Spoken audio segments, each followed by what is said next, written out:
خبر شامل کریں گے Humayun Aslam social media reporter کی ہمارے نمائندہ موجود ہیں مشہور شخصیت سردار امراد انور صاحب کے ساتھ اور ان کے ساتھ سیاسی گفتگو کی مزید دیکھیے ہمایوں اسلم کی اس ویڈیو رپورٹ میں۔ اعوذ باللہ من الشیطان الرجیم، بسم اللہ الرحمن الرحیم۔ ناظرین، میں ہوں آپ کا میزبان Muhammad Humayun Aslam EN news channel کے ساتھ۔ اس وقت میرے ساتھ جو شخصیت موجود ہیں کسی تعارف کے محتاج نہیں، سردار امراد انور صاحب۔ ان سے پوچھتے ہیں ان کی زندگی کے بارے میں، ہمارے آڈینس کو یہ بات بتائیں کہ انہوں نے زندگی میں کیا کیا کیا ہے اور سیاست انہوں نے کب سے شروع کی ہے۔ السلام علیکم سر۔ وعلیکم السلام۔ کیا حال ہے؟ ٹھیک ہیں؟ جی شکر اللہ کا، آپ ٹھیک ہیں؟ خیریت سے؟ شکر اللہ کا سر۔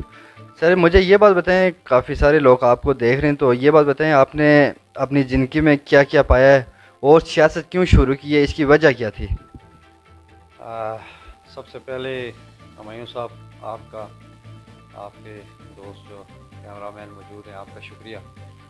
آپ یہاں پہ تشریف لائے اور یہ جس فیلڈ میں آپ آئے ہیں اس میں بھی اپنی بات شروع کرنے سے پہلے آپ کی حوصلہ افزائی کرنا چاہتا ہوں کہ اللہ تعالیٰ آپ کو کامیاب کرے اس فیلڈ میں، صحافت کی دنیا میں 1994 سے سیاست کا میں نے باقاعدہ آغاز کیا تھا، 1994 سے، جب میں 8th 9th میں تھا، اسٹوڈنٹ تھا، کیونکہ اس وقت پالیٹکس بہت یہ سمجھ سکتے ہیں کہ گھر گھر تک تھی، لوگوں کے گھروں تک پہنچی ہوئی تھی، اور اسٹوڈنٹ پالیٹکس بڑی عروج پہ ہوتی تھی اور لوگ نظریات کے ساتھ وابستہ تھے، جماعتوں کے ساتھ بڑی پختگی کے ساتھ لوگ وابستہ ہوتے تھے۔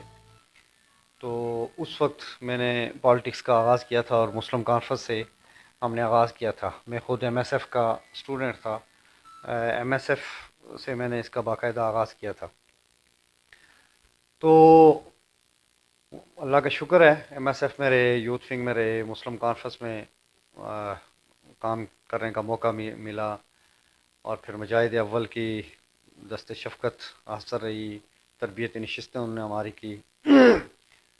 پایا جو ہے وہ زندگی میں وہ یہی پایا ہے کہ جو پیغام میں دینا چاہتا ہوں جو سیاسی کارکنان ہیں ان کو، کہ آپ مستقل مزاجی کے ساتھ آپ اپنی منزل کا تعین کر کے چلیں، اور ایک بات ذہن کے اندر رکھیں کہ اللہ کی ذات کے اوپر آپ کا توکل ہونا چاہیے، اور فائدہ، مفاد، نقصان، یہ سارا اللہ کی ذات کے ساتھ جوڑنا چاہیے کہ آپ کو جو فائدہ ہوگا وہ اللہ کی طرف سے آپ کو ملے گا۔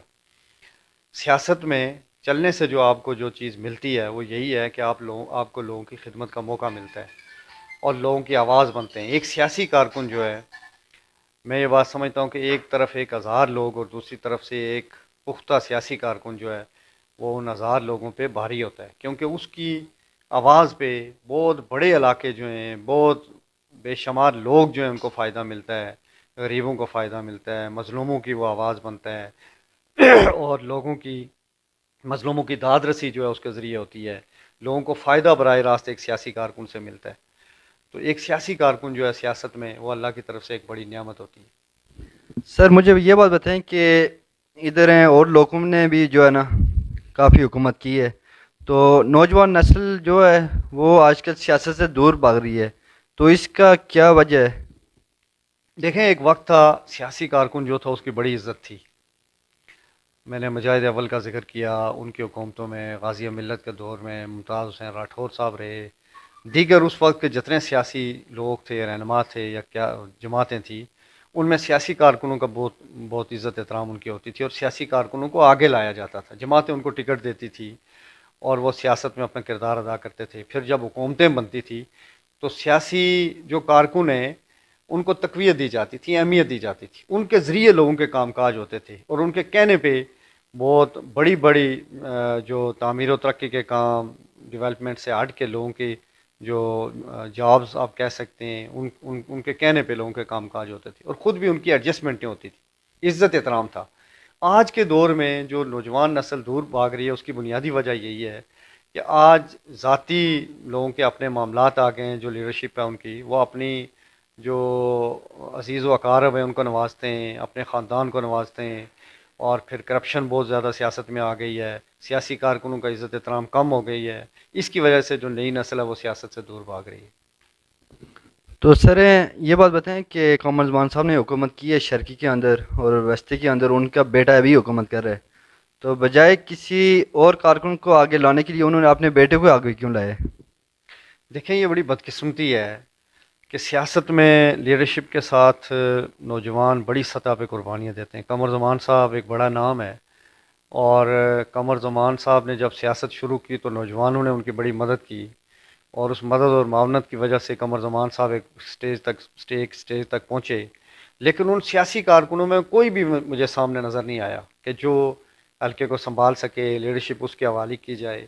بلکہ یہ غلطی قمر زمان صاحب نے بھی کی کہ بجائے سیاسی کارکنوں کو سامنے لانے کے انہوں نے بھی اپنے بیٹے کو سامنے لایا، جس کی وجہ سے سیاسی کارکن جو ہیں وہ دیوار کے ساتھ لگ گئی. تو میں یہ بات سمجھتا ہوں کہ یہ کوئی اچھی مثال قائم نہیں ہوتی سیاست کے اندر، کہ جو بھی فرض کیا آج میں سیاست میں ہوں، کل اگر مجھے موقع ملتا ہے تو میں اسمبلی میں جاؤں تو میرا بیٹا ہے، کل میں اس کو سامنے لے آؤں. تو میں یہ بات سمجھتا ہوں کہ میں جو سیاسی کارکن ہیں ان کے ساتھ بڑی زیادتی کروں گا. اس لیے جتنی بھی لیڈرشپ ہے اس کو چاہیے کہ وہ سیاسی کارکن کو اہمیت دیں. جو سیاسی کارکن اس قابل ہیں حلقے کو سنبھالنے کے، ان کو سامنے لانا چاہیے، اور اپنے بعد جب وہ انتخابات کی سیاست سے